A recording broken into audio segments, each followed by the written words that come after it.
presentation in the case of Handyside, the case breakdown is as follows: that Richard Handyside, who was an owner of Stage One Publishers, he purchased the British rights of the Little Red School book, which was written by Hansen and Jensen.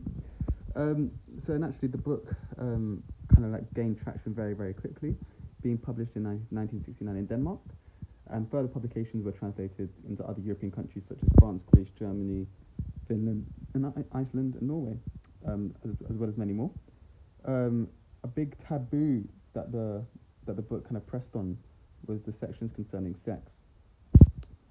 Furthermore, Handyside sent out several hundred copies of the book to different publications to gain further traction. Whilst the aforementioned about the taboo that the book pressed on, which was sex, the book actually received a number of complaints. So the director of public prosecutions asked the Metropolitan Police to investigate whether the book breached obscenity laws. So the book was actually confiscated, or more than 1,000 copies of the book were confiscated under the Obscene Publications Act, and this left altogether the book to not be sold publicly in England. As a result, there were summonses that were issued against Handyside for having in his possession obscene books for publication for gain. Whereas in this presentation, I'll be explaining whether that was in fact morally right, and if there are ethical ways to sell books in terms of like taboo topics for personal gain. So the case summary and the outcome is quite relatively straightforward. The European Court of Human Rights held that the confiscation of a book that was meant to be obscene didn't violate the right to freedom of expression. He purchased the book and the British rights to the book that aimed to educate teenagers about sex, including subsections on issues such as masturbation, pornography, homosexuality, abortion. And he was convicted of possessing obscene publications for gain. And the conclusion by the court was that the Act's intent to protect minors, as well as its measured and precise application, met the qualifications for a restriction on free speech that was necessary in the democratic society.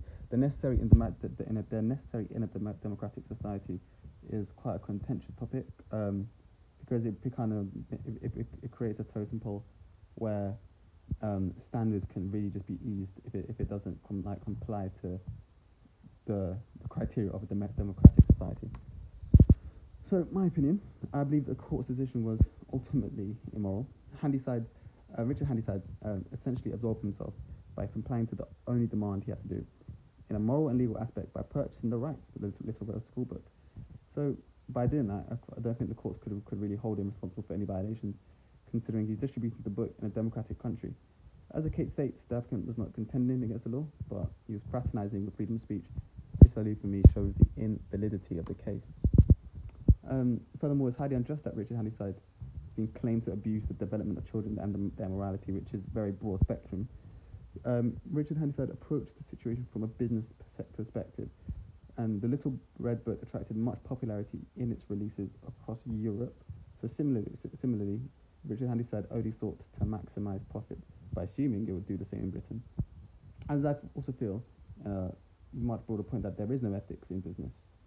I think Mr. Handyside is absolved of any accountability of the negative repercussions of the book publication in Britain.